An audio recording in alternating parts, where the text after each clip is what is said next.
This copyrighted telecast may not be reproduced, retransmitted, or used in any form without the authorized written consent of NASCAR Broadcasting. NASCAR would like to thank all of our fans for your support, and we hope you enjoyed today's broadcast.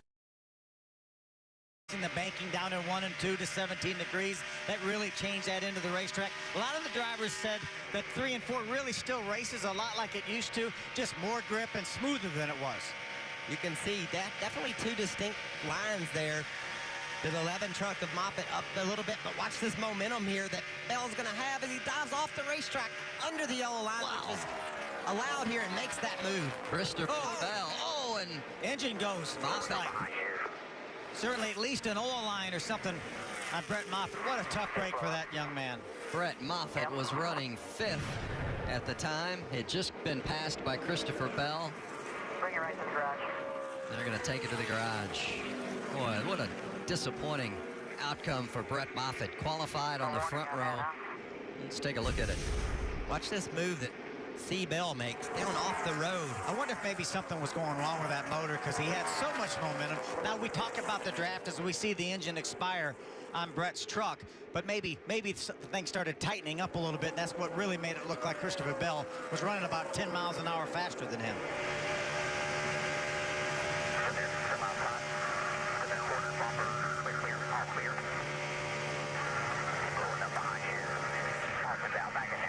Here comes Enfinger. Was the pole winner at Daytona in our season opener.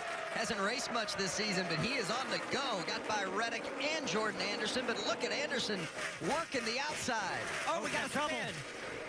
Into the concrete. But Rico's turned around. One into the wall, and there's some contact and some damage on the right rear of Abreu as well. That Austin Wayne Self we saw sideways back there. Yeah, get it fired up. There's Self bringing it down. Boy, when you can spin and not have any more damage than that, pretty fortunate. For both of these drivers, Rico as well. You can see the damage on the 22s on the left side. Yeah. They were battling for the 17th position. Yeah, Abreu looks like maybe he was on the outside of Self. Self got loose and they made a little bit of contact. You can see that's pretty significant. Look at the Bondo and parts and pieces fly off that 22 truck as he hits. Tough break for both these drivers and team. Suarez on the inside, Byron on the outside, and right behind Suarez is his teammate Christopher Bell. And we're back green at Kentucky. Now how hard is Christopher Bell going to race William Byron for that second spot? Byron trying to get on the outside of Bell. Crafton right behind Christopher Bell, and there's Nemechek going to make it 3 wide. He looks on the inside of Matt Crafton. Matt rolls out of the gas and gives that spot up to Nemechek. You can see Byron pulls in behind Suarez. 1, 2, 3 for Kyle Busch Motorsports. Well, great job by Nemechek taking advantage and getting a couple of passes 3 wide back with now Enfinger and Matt Crafton in the middle. Look how much momentum Matt Crafton lost by backing out of that 3 wide situation. Got Austin Hill to 0-2. Good run early for Austin Hill. Check that out for Austin Hill. He saw those guys fighting for the bottom. He went right around the top and took those spots away. 9th place. Oh, contact. Spencer Gallagher and Kyle Busch. Busch into the wall. That's us. 30, 23, yeah. Heavy damage to the left side of the machine of Kyle Busch. Looked like Spencer Gallagher just got a little bit loose. Kyle was 13th at the time. You can see he can't make any more progress with that truck, taking the wheel off, hopping out. Probably a little bit disappointed and upset with what happened there. He's climbing out. 23 got us putting in the wall there. Yeah, we know how much Kyle Busch wants to win these races. We know how much of a team owner is. He wants to see one of his guys win this race, but he would rather win the race for Kyle Busch Motorsports than see one of his young drivers do it. Well, I remember it was the penalty that put Kyle back there. Too many men over the wall. Kyle was running up well inside the top 10 prior to that penalty and had to go back. I think the penalty was almost intentional. Team in Truck Series history because of this situation. Watch the 23 of Gallagher and the 18 of Kyle Busch with Jordan Anderson underneath Gallagher. Yeah, I think Jordan went into the corner and gave Anderson a little bit of extra room, and that caused him to be higher than Kyle expected him to be, and the two made contact. It almost looked like Spencer turned away from Jordan Anderson, and that was just enough to get into that left rear of Kyle Busch's truck. But Parker Kligerman had to avoid that mishap as well, nearly got involved. We felt like track position was more important, but John Hunter Nemechek has done a great job of taking advantage of those 4 fresh tires. We've reached our Camping World 20 to go, and it has been an exciting one to this point, and we expect nothing but more of the same in the final 20 laps. William Byron leading, trying to win his 4th of the season, and Daniel Hemrick trying to win the 1st of his career. But John Hunter Nemechek is going to have something to say about it too, I believe. Let's mention where 2 of our leaders from earlier back now. Timothy Peters, remember, made a miscue on pit road.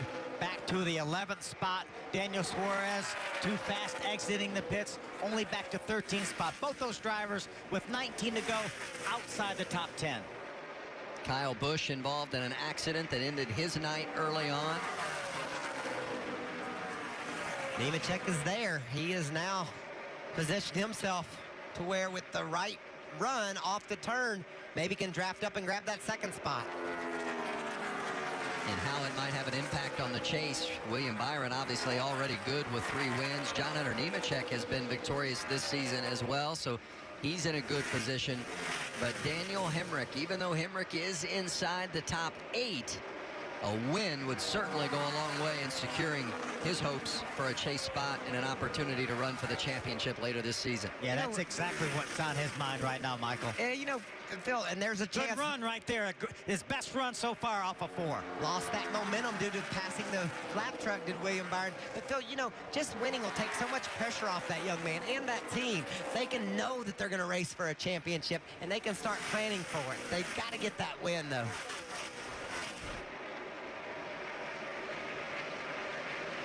It certainly looks like Hemrick and even Nemechek are faster than Byron. Is that the truth? Are they really faster, or is that the draft that they're in and able to take advantage of it? I think it's the draft is certainly pulling them up there, but it's all going to come down to lap traffic and momentum. If William Byron slips 1 tire or has to get out of the gas because of the way he catches a lap truck, those guys will be right by him. And how many times have we seen it when somebody has to get out of the gas just for a moment? It not only cost them 1 spot, we've seen it cost them a couple of spots most times tonight. Yeah, multiple spots as crew chief Rudy Fugel's keeping an eye on William Byron. There's Chad Kendrick, crew chief for Daniel Hemrick. Right now they said it's in their hands. We've done all we can do. It's up to these 2 young men. You're better than he is. You're stronger than he is. Go get him. You can get this.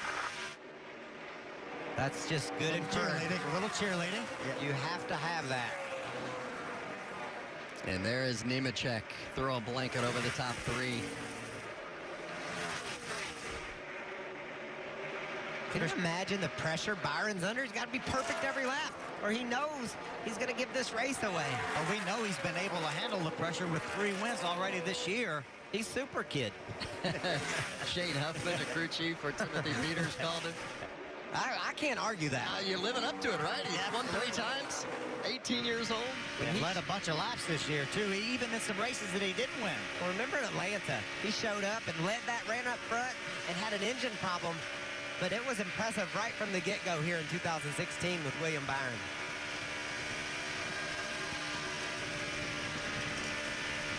Byron's got to be perfect as he's coming up on a lap truck.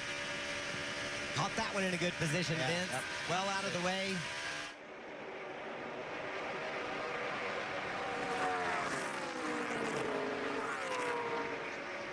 Byron might like to see Nemechek get up there and hassle Hemrick a little bit. That would maybe create a little breathing room for William Byron. Byron gets that draft and takes a look, but just can't quite get underneath William Byron to make that move. He's down to the inside. I just like the way Daniel Hemrick looks. It looks like he's going to be able to get lower than Byron, and if he's able to do that, that might give him the momentum off the corner he needs. Yeah, William recognized that it looked like Daniel had a bit of a run, and he kind of pulled down a little bit to stall that momentum.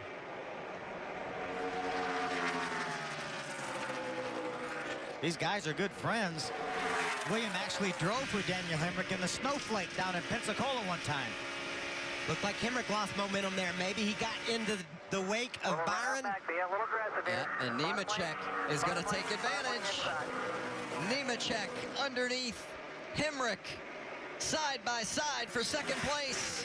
Wow, I can't believe Nemechek didn't get loose there. He had a bad angle to the corner, but he was able to keep it off of Hemrick. He's going for that second spot. See Daniel Hemrick pull down the side draft.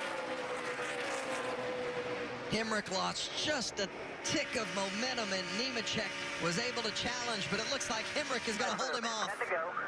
That might have been a race-saving move by Daniel Hemrick, keeping that 8 truck behind him. And William Byron was looking at his mirror saying, keep doing that, y'all, keep doing that. Run side by side, I'm going to run away, but that's not the case. Hemrick was able to regain the second spot. His chances of a win out the window. Does Nemechek have enough time to chase down William Byron? Can William Byron win his 4th race out of the first 10 this year? And a record-breaking win it would be for William Byron and the KBM team. It would be the 51st win in series history for Kyle Busch Motorsports. That would be an all-time record. But look how fast Nemechek is closing in on Byron. He caught him over a half a second that lap, and the 8 truck of John Hunter Nemechek was a half a second faster. Just a blazing lap for Nemechek. About a lap and a half remaining. Nemechek all over the back bumper of William Byron. We've seen him make a lot of passes exiting turn number 4 here. Nemechek hoping that those 4 tires pay off. White flag is out. 1 to go at Kentucky. Byron leads. Nemechek in second. Daniel Hemrick in third. Through 1 and 2 they go. Byron trying to hold off the 8. Nemechek looking outside. Byron block. Oh, Nemechek off Turn the road. 3. Bounced off the apron, lost some momentum. William Byron is going to do it. He wins at Kentucky in a record-setting victory for Kyle Busch Motorsports. Awesome job. We got a great team, boys. He's right about that. Pretty great driver, too.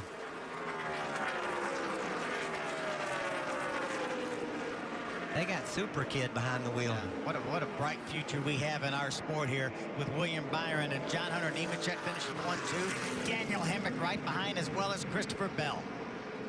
In his first start at Kentucky Speedway, William Byron wins, and it's the record-breaking victory for Kyle Busch Motorsports, the winningest team all time in the NASCAR Camping World Truck Series. Caitlin is with the crew chief, Rudy Fugle. This copyrighted telecast may not be reproduced, retransmitted, or used in any form without the authorized written consent of NASCAR Broadcasting. NASCAR would like to thank all of our fans for your support, and we hope you enjoyed today's broadcast.